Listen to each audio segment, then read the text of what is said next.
members of the Interim Committee of the National Council of Women, former inductees into the Pioneering Women's Gallery, and those who were inducted this evening, former awardees of the International Women's Day, and those awardees will be receiving what is theirs a little later in the program.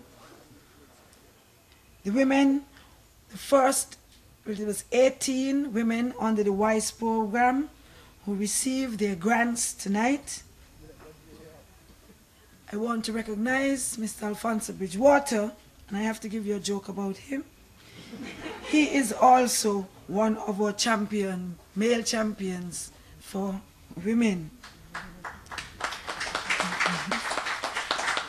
Our Carnival Queen and our talented teen queen, who are both doing an excellent job this evening. Give them a round of applause.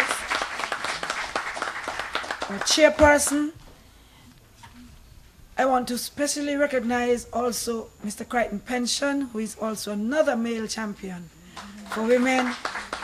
And in that regard, I want to tell you something about the As One band who you see here. This is a band that Pension sort of took under his wing under the Ministry of Culture when he was there, to help youths who are basically going astray. And you see what we can do, because there is hope when you try to engage them in positive activity and use their energies in a positive way. So give the As One band a round of applause. I would also like to recognize all of our other employees from the ministry, including our Director of Counseling, Mrs. Blake, and all the other employees who are here, the family members of the awardees and friends, the media, and to give you the joke on Bridges, to show you how much of a champion he is for women. You know, he used to coach netball. And at one point, when we had a championship here in St. Kitts, I think it was in 1972, we camped over at what was then the airport school. And Bridges camped with us. Only man among these women in there. And when I say camped, he slept with us, he ate with us, he did everything with us. And so yes, English is a funny language. And to this day, Bridges carries that with him. People wanting to know, well, what happened in the bath? What happened in all these other areas? He had some very pleasant surprises, I could tell you. I won't go into the details of them. But it's since way back then, Bridges has been a champion for women. He had no choice. And so we looked after him, and so today he's still ironing his underpants. He had to learn that from us. You know, we iron everything. But this evening, we're here at this award ceremony, and even though there are several themes for International Women's Day, we are choosing to go along with the gender agenda gaining momentum, even though we are also looking at domestic violence. And tonight you can see that it is in fact gaining momentum. When you look at all the activities that we had on this International Day, it's not just about the awardees, which is usually the case, but we also had the launch of the National Council of Women, and as you heard from Ms. Miselle O'Brien, they were registered as an NGO today, and I want to give them a round of applause for that. That is a very important step in their development, and I would want to encourage women's groups to join the council so that women's issues can be consolidated and dealt with in collaboration with other women's groups. We on our own cannot do it. We need the help of each other. And the council will be that umbrella organization which all women's groups, whether they're church groups, community groups, youth groups, whatever, can collaborate and come together under the council to deal with women's issues. It would be easier for women. As a matter of fact, one of the reasons why the council has to register as an NGO is because that is the only way you'd be able to access international funding for projects related to women. So it's very important that they operate in that fashion. And while I'm on that, I want to commend Ms. Jihan Williams for trying to get BPW back up and going. I think it was her initiative to get it going.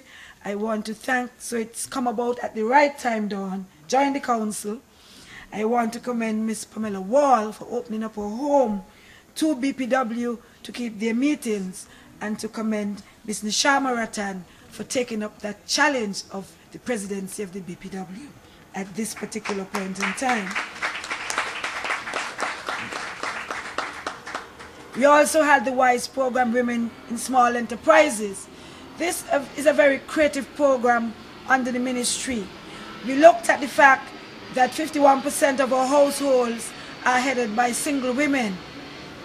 We also looked at the fact that women are at the lowest end of the income bracket.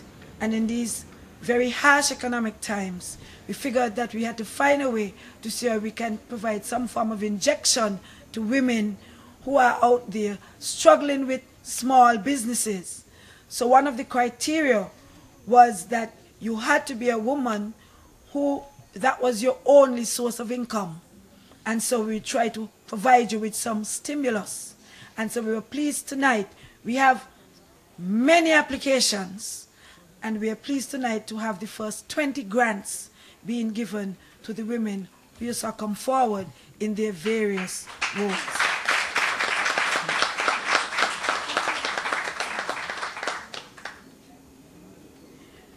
Today also marks the commencement of 2 new pieces of legislation that would affect the lives of women and indeed all of us. We had passed the Maintenance Act and the Guardianship of Children Act, 2 new acts. But today is the commencement date, and that's significant for us. The Maintenance Act will affect families in a big way. Under the old Maintenance Act, it dealt mainly with when mainly fathers were leaving the Federation and you had to provide maintenance for the children. The new Maintenance Act is much broader than that. And one of the things that I really like about it, which we want to promote, is that it is more family and child friendly. We had many cases, lot what is in the Maintenance Act really have come out of cases that we have had to deal with in the Department of Child Protection. One such case, or many of these cases, have to do with persons who raise children who are not their parents. I'm sure you know of many cases like that. They may be just neighbors who raise a child because the parents went away, or they may be godparents, or they may be family members like grandmothers and aunts and cousins and so on. But these persons had no rights when it came to those children. They had absolutely no rights. But in these times, we had to find a way to ensure that all of these, what I think the Act calls interested persons, would get rights under the Act because they're raising children. And so they would have rights and responsibilities under the Act. And that is one of the features of the Act that we particularly like. We had far too many issues with matters like that. In one particular case, there was one woman who had raised a child from almost birth until the child was about 13 or 14, and then some parent came and said, well, thank you very much, give me back my child. And it just went like that. But it was not just the giving back of the child that was an issue, but the fact that the child herself was in trauma because she was moving from an environment that she was brought up in for the last 14 years. And sometimes when we follow these cases, you find that they affect the child in school and in other places. So even though there may be transition, we need to have better transitioning than that.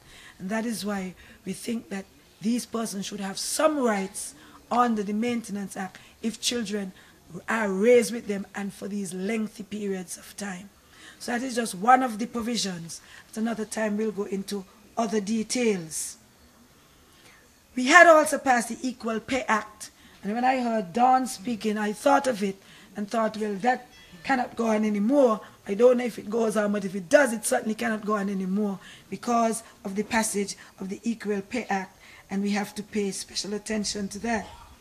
And so, on this International Women's Day 2013, we want to assure you that we are in fact gaining momentum, the gender agenda. Only today I had opportunity to speak at some of the factories on the industrial estate and the one in Sandy Point.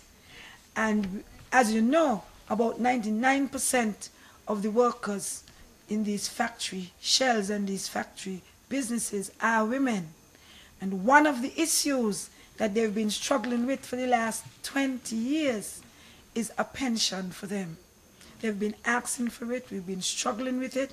We've been having many tripartite meetings to deal with it, that is between the government, the union and the private sector.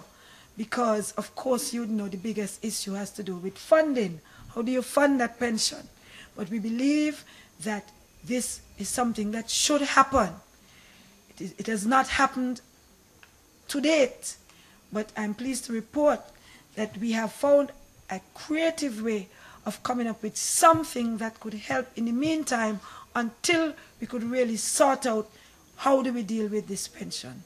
And so I was able to report to the factories today and to those that I'll speak in next week that what has happened now is that we've come up with a gratuity that we would give to those workers who have served at least 10 years at these businesses on the industrial estate. Right now, if they leave with nothing. So we are saying that they should leave with something if they're there all these years. And so this is what is being proposed, that very shortly we'll introduce a gratuity for those who are there for 10 years or more, so that if they want to move on with their lives, if they think that they've had enough and they could find another job, they can leave with something. Then there is a case which I was personally involved with. I like to call it the Patricia Allen case. This was a young lady who had come to know and came very close to. She worked at, I think it was Electrofab, for over 25 years. She was diagnosed with cancer, and that is when I became closely associated with her, trying to help her. She was diagnosed at a very late stage, and she didn't live for too long after the diagnosis. And Patricia got nothing for her more than 25 years service.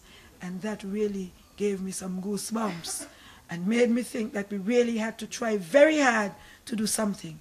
And so I don't think we'll have any more Patricia Allens once we've done this, because if you're there for more than 10 years, you would get a gratuity. And so even if, God forbid,